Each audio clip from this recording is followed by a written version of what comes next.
All right, let's take some partial derivatives of this kind of complex looking function that has an exponential. It's got an x squared, y squared.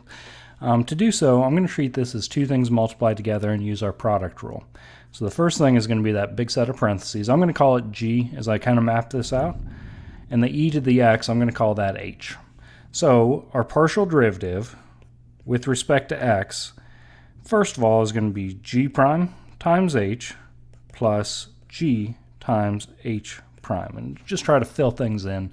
Remember, this is the partial derivative with respect to x. So with respect to x tells us we're only treating x as though that's our only variable. Everything else is treated as though it's a constant, a number. So as the derivative of g, we have an x squared, so its derivative is going to be 2x to the first power using the power rule. But then we also have this 5y squared. The derivative there, we're treating this as though it's all constant, so its derivative is just going to be 0. So I could say 2x plus 0 here, but I'm just going to leave it as 2x.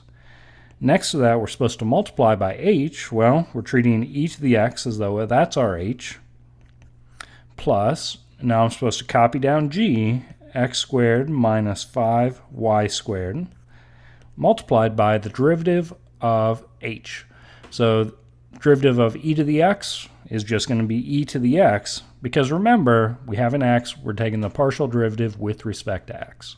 All right, next let's move over and try to take the partial derivative with respect to y. So I'm going to use the same mapping out, right? The derivative of g, but this time with respect to y. So that's going to change things a little bit. All right, the x squared, because our partial is with respect to y, we're treating this as a constant, so its derivative is going to be 0. And then the second term, well, this has a y, so we can use the power rule, bring the exponent down and multiply it by the 5 in front. So we get negative 10 y, and then we reduce the exponent by 1, so y to the first power.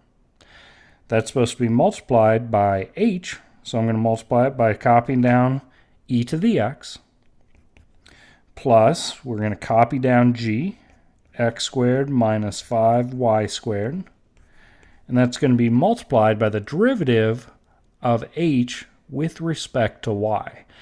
But the derivative of e to the x with respect to y, we're treating that as though it's all constants, right? It's a number. So the derivative of a number, a constant, is going to be 0.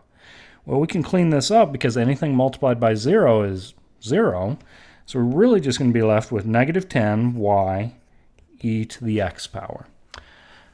All right, hope this helps out as you're working on partial derivatives. Good luck.